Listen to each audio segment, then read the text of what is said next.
చూడు, చంద్రుతి యుద్ధం 1758 ప్రాముఖ్యత ఏంది అన్నాడు. అక్కడ బొబ్బిలి యుద్ధం, ఇక్కడ చంద్రుతి యుద్ధం. ఈ యుద్ధం వల్ల సలాబత్తు జంగు హైదరాబాద్ పరిపాలకుడు కావటం జరిగిందా అన్నాడు. అసలు సలాబత్తు జంగు ఎప్పుడో 1751లోనే చక్రవర్తి అయిండు. ఈ యుద్ధం జరిగింది 58, అంటే ఇది కాదు. ఓకే, ఆనంద గజపతి ఫ్రెంచ్ వారికి చేయూతనివ్వటమా? ఆనంద గజపతి రాజుకి ఫ్రెంచ్ వాడికి అసలు నిప్పు అగ్గి మీద గుగ్గిలం అంటుంది. వాడికంటేనే వాడికి నచ్చట్లేదు. నెక్స్ట్ ఎందుకు ఆనంద గజపతి గొడవింది? ఫ్రెంచ్ వారికి మా నాన్న సపోర్ట్ ఇస్తే మా నాన్న చనిపోయింది ఒకటి, రెండోది ఫ్రెంచ్ వాళ్ళ వల్ల నాకు ₹1 ఆదాయం రాలేదని వీడి పిచ్చి పొద్దున్నైతే ఫ్రెంచ్ వాళ్ళు నా బద్ధశత్రులని ఆల్ ఇండియా రేడియో ప్రచారం చేస్తున్నాడు. నెక్స్ట్ ఆంధ్రాలో ఫ్రెంచ్ వారి ప్రాబల్యం తగ్గిపోవటమా? ఎస్, అసలు ఆంధ్రాలో ఆంధ్రప్రదేశ్ నుంచి సామానంతా జరుపుకొని పోవటానికి కారణమైన యుద్ధమే చంద్రుతి యుద్ధం. ఇందులో ఎలాంటి డౌటు లేదు. ఇందాకే చెప్పాను నేను, చంద్రుతి యుద్ధం అంటే ఇంగ్లీష్లో డామినేషన్ అని గుర్తుపెట్టుకోండి. మూడో కర్ణాటక యుద్ధం ముఖ్య పరిణామం ఏంది అన్నాడు. మూడో కర్ణాటక యుద్ధం, ఆర్కాట్లో ఫ్రెంచ్ వారి ఆధిపత్యం పెరిగింది. ఫ్రెంచ్ వారి ఆధిపత్యం పెరిగిందా? తప్పు. అసలు మూడో కర్ణాటక యుద్ధం 1756 నుంచి జరిగింది, 1761. అసలు ఫ్రెంచ్ వాళ్ళకి నీడ లేకుండా పోయింది ఆంధ్రదేశం. నెక్స్ట్ ఆర్కాటులో హైదరాబాద్లో ఫ్రెంచ్ వారి ఆధిపత్యం పెరిగిందా? ఎక్సలెంట్, ఇది no doubt. Dupleix French governor కావటం. పాపం డూప్లెక్స్ని తీసిన కాలం నుంచే వాళ్ళకి దరిద్రం పట్టింది ఫ్రెంచ్ వాళ్ళకి.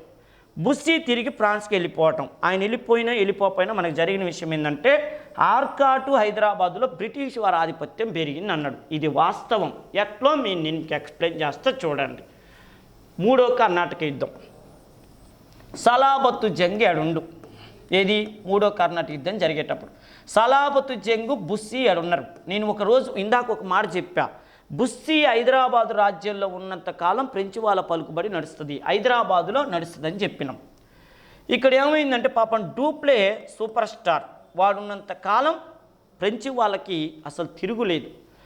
బ్రిటిష్ వాళ్ళు ఏం చేశారంటే ఫ్రెంచ్ వాళ్ళు ఏం చేశారంటే రెండో కర్ణాటక యుద్ధం అయిపోయిన తర్వాత ఏం చేశారంటే ఈయన అతి చేస్తుండని చెప్పి పాపం ఈయన్ని తీసేసి కౌంట్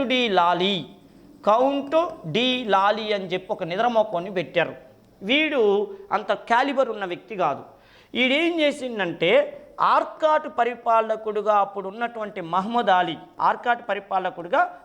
అలీ అనేవాడు ఉన్నాడు. ఇప్పుడు చూడండి, ఇప్పుడు సినిమా ఏంటంటే 1756 నుంచి 1763 మూడో కర్ణాటక జరిగింది. మూడో కర్ణాటక యుద్ధం. ఈ యుద్ధం జరిగేటప్పుడు పరిస్థితి ఏంటంటే సలాబత్ జంగ్ హైదరాబాద్ నవాబుగా ఉన్నాడు, మహమ్మద్ అలీ ఆర్కాట్ నవాబుగా ఉన్నాడు. ఈయన బ్రిటిష్ వాళ్ళ వైపు ఉన్నాడు, ఈయన ఫ్రెంచ్ వాళ్ళ వైపు ఉన్నాడు. ఫ్రెంచ్ గవర్నర్ ఎవరంటే కౌంట్ డి లాలీ. ఆర్కాటు చక్రవర్తి, ఆర్కాట్ నవాబుగా ఉన్న ఆర్కాటు వీరుడిగా ఉన్నటువంటి రాబర్ట్ క్లైవ్ ఈ టైంలో ఎక్కడున్నాడంటే బెంగాల్ గవర్నర్గా ఉన్నాడు. ఉన్నాడంటే బ్రిటిష్ వాళ్ళ గవర్నర్గా ఉన్నాడు. బెంగాల్ గవర్నర్గా ఉన్నాడు. ఈ సమయంలో ఈ కౌంటీ లాలీ అంటే డూప్లే తర్వాత వచ్చిన కౌంటీ లాలీ గారికి ఎక్స్పీరియన్స్ లేదు. వాడికి ఒక దరిద్రమైన ఐడియా వచ్చింది 1760లో. ఏం ఐడియా వచ్చిందంటే బుస్సీకి వర్తమానం పంపించిండు. బుస్సీ, నువ్వు సైన్యం అంతా తీసుకొని నా దగ్గరికి రారా అన్నాడు. ఎందుకు సార్ అన్నాడు. నీ సైన్యం నా సైన్యం పోయి మహమ్మద్ అలీ గారిని చంపితే ఏమైందంటే ఈ బ్రిటిష్ వాళ్ళ చేతుల్లో ఉన్న ఆర్కాటు మందే అయింది. ఎట్లాగూ సలాబత్ జంగు మన వైపే ఉండు కాబట్టి హైదరాబాదు రాజ్యం మనదే, ఆర్కాటు మందే. మహా అంటే బ్రిటిష్ వాళ్ళకి ఒక బెంగాల్ ఒకటి పోద్ది. అందుకని నా మాటిని ఎమ్మటి సైన్యం తీసుకొని రారా అని చెప్పి కౌంటీ లాలీ గారు వర్తమానం పంపించండు. అప్పుడు కౌంటీ లాలీకి వర్తమానం బుస్సీకి పంపిస్తే బుస్సీ ఏమని చెప్పిందంటే నాకు చిన్న డౌట్ సార్ అన్నాడు. ఏందన్నాడు, నేను ఇక్కడ సైన్యాన్ని తీసుకొని ఇటు వచ్చిందనుకో, ఈ సలాబత్తు జంగును ఓడించడానికి రాబర్ట్ క్లైవే సైన్యాన్ని తీసుకొని వస్తే, ఒకవేళ వాడు రాకపోయినా వేరే వాడిని పంపిస్తే, అప్పుడు ఈ ఆర్కాటు మనకి దక్కదో తెలియదు. కానీ ఉన్న సలాబత్ జంగు రాజ్యం హైదరాబాద్ రాజ్యం మనం కోల్పోయిన వాళ్ళం అవుతాం. ఇప్పుడు ఎట్టుందంటే వర్షం వస్తుందో రాదో తెలియకముందే మేఘాలను చూసి కొండలో నీళ్లు బారబోసుకున్నట్టు ఉంటుంది. ఇప్పుడు బ్రిటిష్ వాళ్ళ చేతుల్లో ఉన్న ఆర్కాటు మహమ్మద్ అలీని ఓడిస్తే వస్తుంది. మనం ఎవరిని ఓడించకపోయినా ఈ సలాబత్ జంగ్ దగ్గర నేను ఉంటే చాలు, అది హైదరాబాద్ మందే అవుతుంది. ఎందుకంటే సలాబత్ జంగ్ ఏమంటాడు, నువ్వు నా దగ్గర ఉంటే చాలు, నేను మీ ఫ్రెంచ్ వాళ్ళ వైపే ఉంటా అంటాడు. కానీ మీరేం చేస్తారు, నన్ను అక్కడి నుంచి రమ్మంటారంటే నేను నీ పై అధికారిని, నువ్వు మామూలు అధికారివి, నువ్వు సేనా నాయకుడివి, నేను గవర్నర్ని, నువ్వు గనుక రాకపోతే నిన్ను ఉద్యోగం నుంచి తీసేస్తానని చెప్పి వాడు చెప్పిండు. ఆ సమయంలో పాపం వీడు గత్యంతరం లేక సలాపతి జంగు వద్దంటున్న సైన్యాన్ని తీసుకొని ఇటు బయలుదేరిండు. వాడు ఎంత తొందరగా బయలుదేరిండో రాబర్ట్ క్లైవ్ సర్ ఐర్ క్యూట్ అని ఒక సేనా నాయకుడినిచ్చి సలాపతి జంగును ఓడించటానికి పంపించిండు. ఆ సర్ ఐర్ క్యూట్ వస్తుందని తెలియగానే సలాపతి జంగు నెంబర్ 1గా ప్లేట్ ఫిరాయించిండు. ఏమని ప్లేట్ ఫిరాయించిందంటే, నేను ఇక్కడ నుంచి బ్రిటిష్ వాళ్ళ వైపే ఉంటా, అసలు ఫ్రెంచ్ వాళ్ళు ఎవరో నాకు తెలియదు అన్నాడు. అదేంద్ర నువ్వు బుస్సీకి ఫ్రెండ్వి, నువ్వు డూప్లేకి ఫ్రెండ్వి, మీరందరూ ఒకటే కదా అంటే, అది గతహ, నేను వద్దురా ఎల్లమాకురా అన్నా కూడా బుస్సీ గారు నా దగ్గర నుంచి వెళ్ళిపోయిండు. అలాంటప్పుడు నేను ఫ్రెంచ్ వాళ్ళ వైపు ఎందుకు ఉండాలి, నేను ఇక్కడ నుంచి బ్రిటిష్ వాళ్ళ వైపు మీ వైపే ఉంటా అన్నాడు. ఆ సమయంలో రాబర్ట్ క్లైవ్ వర్తమానం పంపిస్తే, వాడు మన వైపు ఉంటే చాలు, వాడితో యుద్ధం ఎందుకు అన్నాడు. అసలు యుద్ధం చేద్దాంరా అంటే, ఎవరితో యుద్ధం, ఎందుకు యుద్ధం, ఆల్రెడీ నేను ఓడిపోయినా, నేను మధ్యనే ఓడిపోయినా, నేను మీతో యుద్ధం చేయను, నేను మీతో స్నేహం చేస్తా అన్నాడు.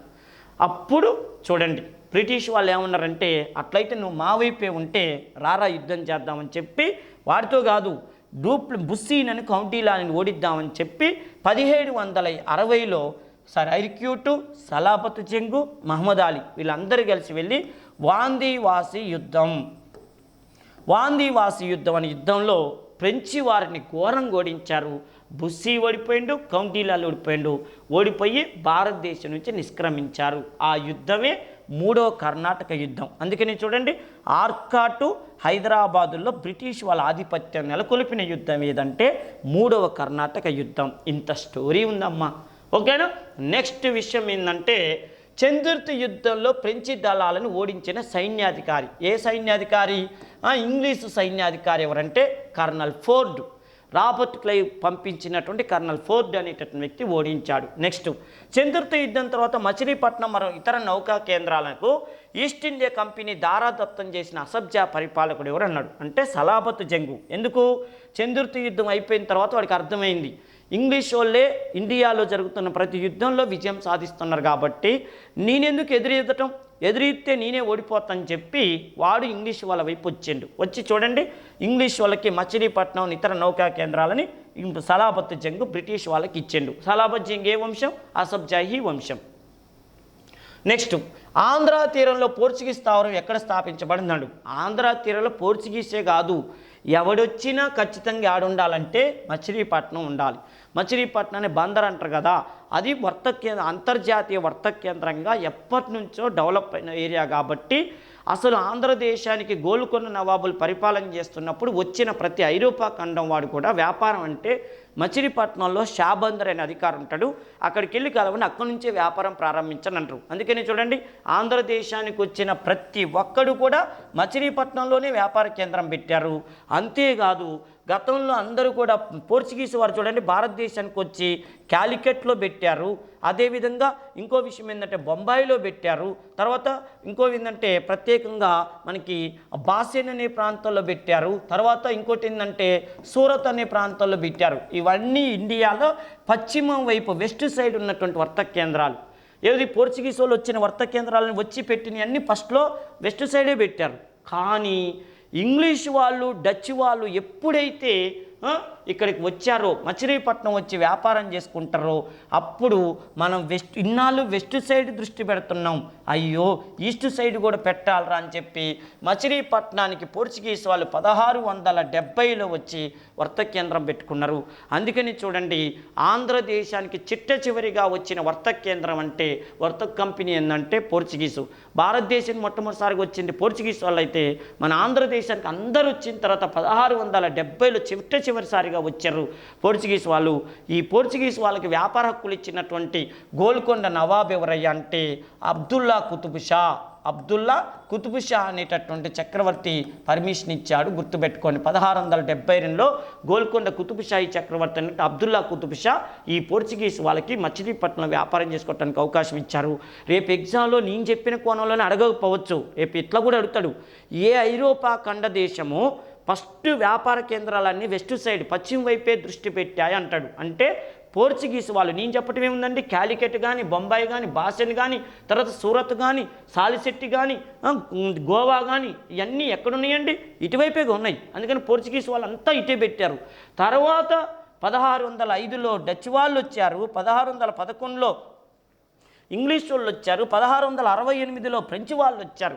వీళ్ళందరూ వచ్చేసరికల్లా వీళ్ళ అభిప్రాయం మారింది. మనం ఇటువైపే ఉంటున్నాం, ఇటువైపు ఎందుకు దృష్టి పెట్టకూడదని చెప్పి లాస్ట్గా వచ్చి వ్యాపార కేంద్రం పెట్టుకున్నారు. ఇది గుర్తుపెట్టుకోండి.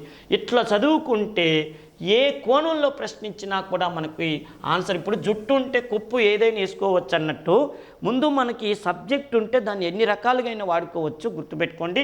నెక్స్ట్, బ్రిటిష్ వారికి ఉత్తర సర్కారు జిల్లాలను దత్తం చేసే విషయంలో నిజాం అలీ ఖాన్తో రాయబారం నడిపినటువంటి వ్యక్తి ఎవరు అన్నాడు. అంటే బ్రిటిష్ వారికి ఉత్తర సర్కారు జిల్లాలను దత్తం చేసే విషయంలో అంటే కాండ్రేగుల జోగి పంతులు, వేమవరపు రామదాస్ పంతులు, గాజుల లక్ష్మీనరసింహశెట్టి పైవేవి కాదన్నాడు.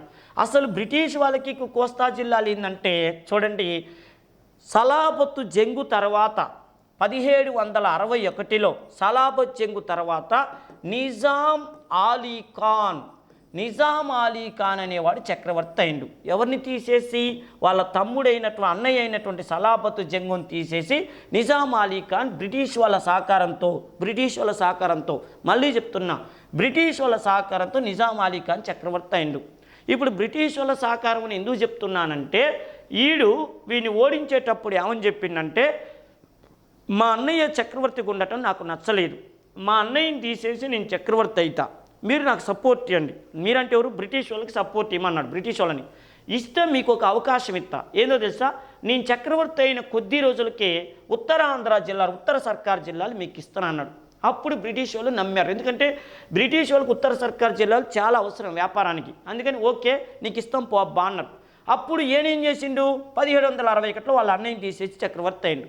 అయిన తర్వాత ఏం పట్టించుకోవట్లే, 1761 అయిపోయింది, 1766 అయింది. ఏంద్రా ఉత్తర సర్కార్ జిల్లాలు ఇస్తానని చెప్పినావుగా 1761 అంటే ఇస్తానని చెప్పిన కానీ ఎప్పుడు ఇస్తానో చెప్పలేదు కదండి. ఇస్తానని సాగదీత్తండి. 1766లో నిజాం పరిస్థితి ఏంటంటే డబ్బులు లేక తన ఉద్యోగస్తులకి జీతాలు కూడా ఇవ్వలేని పరిస్థితిలో ఉండు. గవర్నమెంట్ ఉద్యోగస్తులకు జీతాలు కూడా ఇవ్వలేని పరిస్థితిలో ఉండు. ఈ సమయంలో కొన్ని నెలల తరబడి జీతాలు పెండింగ్ పడ్డాడు ఉద్యోగస్తులకి. అయితే ఈయన ఒకరోజు 1766లో మన విజయవాడ దగ్గర ఉన్నటువంటి గొల్లపూడి అనే ప్రాంతానికి వెళ్ళిండు. ఏదో అధికారిక పని మీద వెళ్తే అక్కడ ఈయన గవర్నమెంట్ ఉద్యోగస్తులే రాజునే కిడ్నాప్ చేశారు. చూడండి ఎంత దుర్మార్గమైన విషయమో. గొల్లపూడి దగ్గర ఈయన గవర్నమెంట్ ఉద్యోగస్తులు ఈయన కిడ్నాప్ చేశారు. ఏంద్రా నన్ను కిడ్నాప్ చేశారంటే, కొన్ని నెలల తరబడి మాకు జీతాలు లేవు, ఇల్లు ఎట్టగొడుతున్నాయి అనుకుంటారు, నిద్రమొక్కడు ఎట్టి పరిస్థితుల్లో మా జీతాలు మాకు ఇస్తావా అన్నారు. అరే నా దగ్గర డబ్బులు లేవురా ఇప్పుడున్న పరిస్థితి అంటే, మాకు అదంతా తెలీదు, మాకు జీతాలు కావాలన్నారు. ఈ విషయం బ్రిటిష్ వాళ్ళకి తెలిసింది. అప్పుడు బ్రిటిష్ వాళ్ళు చూడండి, కాండ్రేగుల జోగి పంతులని ఒక దుబాసి, ఈయన 2 భాషల్లో ఎరగదీసేవాడు. ఉర్దూ తెలుగులో దుమ్ము లేపేవాడు, ఉర్దూ ఇంగ్లీష్లో. బ్రిటిష్ వాళ్ళకో ఇంగ్లీష్ వచ్చు, నిజాంకో ఉర్దూ వచ్చు. ఈ పారసీక అన్ని భాషలు మాట్లాడతాడు ఈయన. ఈయన్ని దుబాసి లేదా ద్విభాసి అనే పేరుతో పిలుస్తారు, ట్రాన్స్లేటర్. ఈయన్ని బ్రిటిష్ వాళ్ళు నిజాం దగ్గరికి పంపించారు. నిజాంకి తన గవర్నమెంట్ ఉద్యోగస్తులకు జీతాలు ఇచ్చుకోవటానికి డబ్బులు కావాలి, మాకేం కావాలి? సర్కార్ జిల్లాలు కావాలి, నువ్వే మంచిగా మాట్లాడి తీసుకురాపోబ్బా మాట్లాడంటే ఈ కాండ్రేగుల జోగి పంతులు వచ్చి నిజాం అలీ ఖాన్తో చర్చలు జరిపాడు. ఎందుకు స్వామి గొడవ? గవర్నమెంట్ ఉద్యోగస్తులకు జీతాలు అయిపోతే వాళ్ళు ఎట్ట పని చేస్తారా? నిద్రమకోడు ఒకటి. రెండోది, బ్రిటిష్ వాళ్ళు ఎప్పటి నుంచి అడుగుతారు ఈ రాదంటే, అప్పుడు ఒక గుంటూరు జిల్లా తప్ప ఉత్తర సర్కారు జిల్లాలు 6 జిల్లాలని 15 లక్షల రూపాయలకు 1766 సంవత్సరంలో కాండ్రేగుల జోగి పంతుల మధ్యవర్తిత్వంతో బ్రిటిష్ వాళ్ళకి నిజాం ఇచ్చేశాడు. 1766లో ఒక గుంటూరు జిల్లా తప్ప 6 జిల్లాలని 15 లక్షలకి ఇచ్చారు. మరి గుంటూరు జిల్లా ఎందుకు ఇవంటే, మా నాన్న నిజాం ఉల్ ముల్క్ మా తమ్ముడు బసాలతు జంగుకి గుంటూరు జిల్లా మీద హక్కులని 1788 వరకు రాసిండు, బాండ్ పేపర్ రాసిండు. అంటే మా తమ్ముడు బసాలతు జంగుకి గుంటూరు జిల్లా మీద వచ్చే ఆదాయం అంతా 1788 వరకు పొందేటట్టుగా మా నాన్న నిజాముల్ ముల్క్ రాశాడు. అందుకని నేను మీకు గుంటూరు ఇవ్వైతే కాదు, బాండ్ పేపర్ వాడి పేరు మీద ఉంది అన్నాడు. అంటే మరి అప్పుడు ఇస్తావా అంటే ఆ రోజు వచ్చి నాకు ఇస్తానన్నాడు. అన్నట్టుగానే చూడండి 1788లో 7 లక్షల రూపాయలకి గుంటూరు జిల్లా కూడా ఇచ్చేసిండు. అర్థమైందా? ఇలా కోస్తా జిల్లాలు నిజాము నుంచి బ్రిటిష్ వాళ్ళు పొందటంలో సహకరించిన వ్యక్తి కాన్రేగుల జోగి పంతులు. బాగా గుర్తుపెట్టుకోండి. ఇది తెలంగాణ వాళ్ళకి, ఏపీ వాళ్ళకి ప్రతి పోటీ పరీక్షకు కూడా అవసరం, గుర్తుపెట్టుకోండి. నెక్స్ట్, ఉత్తర సర్కారు జిల్లాలు ఇంగ్లీష్ వారికి బదిలీ చేసిన అసబ్జాహీ పరిపాలకుడు ఎవరు అన్నారు? సేమ్ ఇప్పుడు నేను చెప్పిందే, నిజాం అలీ ఖాన్. నెక్స్ట్, 1846లో రాయలసీమ ప్రాంతం ఆంగ్లేయులకు వ్యతిరేకంగా తిరుగుబాటు చేసింది ఎవరు అన్నాడు? 1846లో అంటే 1857 సిపాయిల తిరుగుబాటు కంటే ముందు భారతదేశంలో బ్రిటిష్ ప్రభుత్వం మీద ఎక్కువ పెద్ద మొత్తంలో తిరుగుబాటు ఎప్పుడు వచ్చింది? 1857. ఈ 1857లో బ్రిటిష్ తిరుగుబాటు 1857 కంటే ముందు బ్రిటిష్ వాళ్ళ మీద తిరుగుబాటు చేసినటువంటి వాళ్ళు ఎవరయ్యా అంటే గులుగొండ జమీందారు, చిన్న భూపతి, ఉయ్యాలవాడ నరసింహారెడ్డి, నారాయణ భూపతి. ఓకే, ఉయ్యాలవాడ నరసింహారెడ్డి ఈయన కర్నూలు జిల్లాలో కోయిలకుంట్ల అనేటటువంటి ప్రాంతానికి జమీందారుగా పనిచేస్తున్నాడు ఉయ్యాలవాడ నరసింహారెడ్డి. వీళ్ళని ఏమంటారంటే ఆ ఏరియాలో పాలేగారులు అంటారు. ఈ పాలేగారులు మీన్స్ జమీందారులుగా ఎప్పటి నుంచి వీళ్ళు జమీందారుగా వ్యవహరిస్తున్నారంటే విజయనగర చక్రవర్తులు మన రాయలసీమని పరిపాలన చేసినప్పటి నుంచి ఈ పాలేగారులు అనేవాళ్ళు జమీందారులుగా అక్కడ వ్యవహరిస్తుండేవాళ్ళు. అంటే ఆ ఏరియాలో జమీందారులని పాలేగారులు అంటారు. విషయం ఏంటంటే విజయనగర సామ్రాజ్యం అద్భుతంగా కొనసాగుతున్నప్పుడు ఆ రాయలసీమ ప్రాంతంలో భూమి శిస్తును వసూలు చేసి ప్రభుత్వానికి అంటే చక్రవర్తులు పంపించే ఉద్యోగస్తులకి పాలేగారులు లేదా జమీందారులని పేరు పెట్టారు. ఇలా కాలం తిరుగుతూ ఉంది. బ్రిటిష్ వాళ్ళు వచ్చారు, రాయలసీమను ఆక్రమించుకున్నారు. అంటే నిజాం నుంచి రాయలసీమను తీసుకున్నాక అక్కడ రైతువారీ విధానాన్ని ప్రవేశపెట్టాలని చూశారు. రైతువారీ విధానం అంటే ఏంది? రైతుకు ప్రభుత్వానికి మధ్య మీడియేటర్ ఉండకుండా డైరెక్ట్ రిలేషన్షిప్ ఉంటే దాన్ని ఏమంటారు? రైతువారీ పద్ధతి అంటారు. ఇప్పుడు ఈయన రైతు అనుకోండి, ఇది ప్రభుత్వం అనుకోండి, ఈ మధ్యలో ఎవడి మీడియేటర్ లేకుండా రైతు ప్రభుత్వానికి మధ్య డైరెక్ట్ రిలేషన్షిప్ ఉంటే దాన్ని రైతువారీ విధానం అంటారు. ఈయన రైతు అనుకోండి, ఇది ప్రభుత్వం అనుకోండి, మధ్యలో ఈడొకడు ఉంటే దాన్ని మీడియేటర్ జమీందారీ విధానం అంటారు. ఇప్పుడు బ్రిటిష్ వాళ్ళు ఏం చేద్దాం అనుకుంటారు? రైతువారీ విధానాన్ని ప్రవేశపెట్టాలనుకుంటారు. ఈ సమయంలో ఈ పాలేగారులు జమీందారులు అనే వాళ్ళు ఉన్నారు. వీళ్ళని తొలగించటం కోసం థామస్ మన్రో ఏం చేశాడు అనంటే అసలు ఈ జమీందారీని తీసేసి రైతులకి ప్రభుత్వానికి ప్రత్యక్ష రిలేషన్షిప్ ఏర్పాటు చేద్దామని ప్లాన్ చేసిండు. దీనికి ఈ పాలేగారులు అనేటటువంటి వాళ్ళు అడ్డుపడితే ఆయన సామధాన దండోపాయాలు చేసి ఈ పాలేగారుల తొలగించాడు. తొలగించే సమయంలో కొంతమందితో బ్రిటిష్ ప్రభుత్వం ఒప్పందం చేసుకుంది. మీకు పెన్షన్ ఇస్తాం, మీరు దయచేసి ఈ ఉద్యమాలు ఆపండి అంటే ఈ ఉయ్యాలవాడ నరసింహారెడ్డి వాళ్ళ ఫ్యామిలీ కూడా చాలా వరకు పోరాటం చేశారు, కానీ తర్వాత ఉద్యమాన్ని ఆపారు. తర్వాత కాలంలో వీళ్ళకి రావాల్సిన పెన్షన్ విషయంలో జరిగిన గొడవల వల్ల మళ్ళీ 1846 సంవత్సరంలో ఈ ఉయ్యాలవాడ నరసింహారెడ్డి కోయిలకుంటను కేంద్రంగా చేసుకొని దాదాపు 10,000 మంది సైన్యంతో పెద్ద అలజడి తీసుకొచ్చాడు. భారతదేశంలో 1857 సిపాయిల తిరుగుబాటు కంటే ముందు జరిగినటువంటి అద్భుతమైన పోరాటాల్లో ఒక సువర్ణాక్షరాలతో రాసుకునే పోరాటంగా ఈ ఉయ్యాలవాడ నరసింహారెడ్డి పోరాటాన్ని చెప్తారు. ఎందుకంటే దీని గురించి తూమాటి దోనప్ప జానపద కథల రూపాలలో అందరికీ అర్థమయ్యేటట్టుగా పరిశోధన పత్రాలను సమర్పించాడు. ఎన్నో పాటలు ఈయన గురించి వెలుగులోకి వచ్చినాయి. ఉయ్యాలవాడ నరసింహారెడ్డి గురించి ఇప్పటికీ కూడా కర్నూలు ప్రాంతంలో ఈయన పేరు చెప్తే ప్రజల్లో ఒక రకమైనటువంటి సంతోషం. అంటే ఇలాంటి వ్యక్తి మావాడ అని చెప్పుకునేంత గొప్ప పేరు ప్రతిష్టలో ఉన్న వ్యక్తి ఉయ్యాలవాడ నరసింహారెడ్డి. అంటే భారతదేశంలో ఈ తర్వాత అల్లూరి సీతారామరాజు పోరాటం కానీ, కొమరం భీం పోరాటం కానీ, అదేవిధంగా రామ్జీ గోండు పోరాటం కానీ, ఇలాంటి పోరాటాలన్నిటికీ ఇన్స్పిరేషన్ ఎవరయ్యా అంటే ఒక విధంగా ఈ ఉయ్యాలవాడ నరసింహారెడ్డి పోరాటం అని చెప్తారు. ఓకేనమ్మా, ఇది ఉయ్యాలవాడ నరసింహారెడ్డి బ్రిటిష్ ప్రభుత్వానికి వ్యతిరేకంగా తిరుగుబాటు చేసినటువంటిది. నెక్స్ట్ చూడండి, పద్మనాభ యుద్ధం వీరి మధ్య జరిగింది అన్నాడు. అంటే చూడండి, పద్మనాభ యుద్ధం బ్రిటిష్ వాళ్ళకి విజయనగరం జమీందారికి మధ్య జరిగినటువంటి లాస్ట్ యుద్ధం.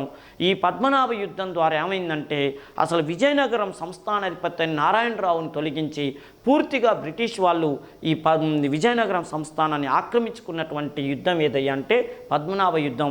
గతంలో దీని గురించి మనం చెప్పుకున్నాం. నెక్స్ట్ విషయం ఏందయ్యా అంటే థామస్ మన్రోని రాయలసీమ ప్రజలు ఏమని పిలుస్తారు అంటారు. అంటే థామస్ మన్రోని రాయలసీమ ప్రజలు మండవ ఋషి అనే పేరుతో పిలుస్తారు. మండవ ఋషి ఇక్కడ ఏమన్నారు, రాయలసీమ పితామహుడు, ఆయన కల్లూరి సుబ్బారావుని రాయలసీమ పితామహుడు అంటారు. రాయలసీమ బాంధవుడు, రాయలసీమ దేవుడు, మండవ ఋషి అంటారు. ఈయన థామస్ మన్రోని, ఉయ్యాలవాడ నరసింహారెడ్డి వీళ్ళందరూ ఆయన్ని ద్రోహిగా చూస్తే, ఆయన బ్రిటిష్ సామ్రాజ్యవాదిగా పరిగణించబడితే, ఒక్క ప్రజలు మాత్రం ఎందుకు కొన్ని సందర్భాల్లో మండవ ఋషి అని అంత ఈయన పేరుని అక్కడ ప్రజలు వాళ్ళ పిల్లలకి పెట్టుకునే వాళ్ళంటే, ఈయన తీసుకొచ్చి ఏం చేశాడు, కొన్ని ఏరియాల్లో అంటే కడప, కర్నూలు ఈ ఏరియాలో ఏం చేసిందంటే ప్రత్యేకంగా రైతువారీ విధానం ప్రవేశపెట్టిండు. రైతువారీ విధానాన్ని ప్రవేశపెట్టి రైతులకి భూమి అంటే ఏ భూమినైతే రైతు సేద్యం చేస్తుండో ఆ భూమి రైతులకు చెందేటట్టుగా చేశాడు థామస్ మన్రో. అందుకని థామస్ మన్రోని మండవ ఋషి అనేటటువంటి పేరుతో పిలుస్తారు. ఆయన సమాధి పత్తికొండలో ఉంది. ఓకేనమ్మా. ఈయన ఇప్పటికీ కూడా రైతు బాంధవుడని పిలువబడినటువంటి బ్రిటిష్ అధికారిగా చెప్తారు. ఒక ముఖ్యమైన విషయం గుర్తుపెట్టుకోండి, బ్రిటిష్ వారు మన ఆంధ్రదేశాన్ని పరిపాలన చేసేటప్పుడు బ్రిటిష్ వాళ్ళు ఎంత ద్రోహులైనా ఆంధ్రదేశాన్ని ఎంత దోచుకున్నా కూడా వేల మీద లెక్క పెట్టే కొంతమంది ఉద్యోగస్తులు పేరు చెప్తే ఆంధ్ర వాళ్ళ కళ్ళల్లో కాంతులు వస్తాయి, ఆనంద బాష్పాలు వస్తాయి. అలాంటి వాళ్ళల్లో థామస్ మన్రో ఒకడు. Next sir Arthur Cotton, Dowleswaram ఆనకట్ట కట్టినటువంటి సర్ ఆర్థర్ కాటన్ని తెలుగు ప్రజలు ఎప్పటికీ కూడా మర్చిపోరు. మూడో ఆయన ఎవరు అంటే ప్రత్యేకంగా సిపి బ్రౌన్. తెలుగు భాషని ఈరోజు మనం ఇంత చక్కగా అర్థం చేసుకోగని అంత బాగా ప్రాచీన కవులు రచించినటువంటి ఆ పద్యాలను ఈరోజు మనం చక్కగా చదువుకుంటున్నామంటే ఆ క్రెడిట్ అంతా కూడా సిపి బ్రౌన్కి దక్కుతుంది. తర్వాత ఎవరయ్యా అంటే ప్రత్యేకంగా కర్నల్ మెకంజీ చేసిన సేవని కూడా మనం మర్చిపోకూడదు. ఎందుకంటే అమరావతి స్తూపాన్ని వెలుగులోకి తీసుకొచ్చింది కర్నల్ మెకంజీ. అదేవిధంగా కైఫియత్తులు అంటే ప్రత్యేకంగా ఈ కైఫియత్తులు అంటే గ్రామ రికార్డులు, వివిధ గ్రామాల రికార్డుల్ని అంటే ప్రతి గ్రామంలో జనాభా ఎంత ఉంది, సాగు భూమి ఎంత ఉంది, మెట్ట భూమి ఎంత ఉంది, ఎన్ని దేవాలయాలు ఉన్నాయి, మొత్తం కూడా గ్రామ రికార్డుల్ని ఏమంటారంటే కైఫియత్తులు అంటారు.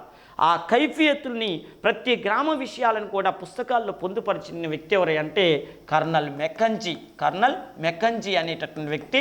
ఈయనని కూడా మన తెలుగు ప్రజలు మర్చిపోరు. ఇంకొక ఆయన ఎవరయ్యా అంటే రాబర్ట్ బ్రూస్ఫుట్ ఎవరంటే మన ఆంధ్ర ప్రాంతంలో ప్రాచీన మానవుని అవశేషాలను కనుగొన్నటువంటి ఆర్కియాలజీ డిపార్ట్మెంటు అధికారి ఎవరయ్యా అంటే కర్నల్ ఎవరైనా రాబర్ట్ బ్రూస్ఫుట్. వీళ్ళని కూడా మన తెలుగు ప్రజలు ఎప్పటికీ మర్చిపోరు. ఓకేనా.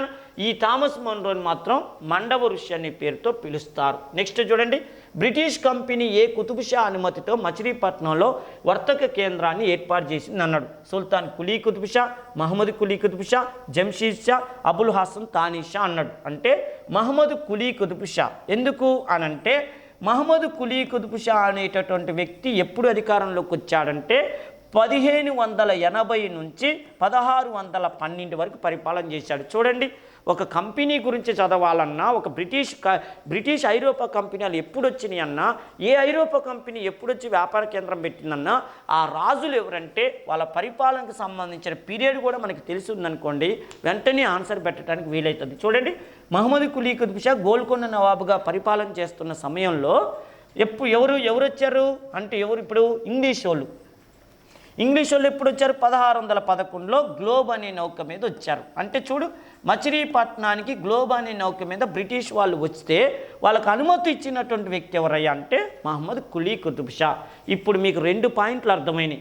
మహమ్మద్ కులీ కుతుబ్ షా ఎప్పటి నుంచి ఎప్పుడో పరిపాలన చేసిండు.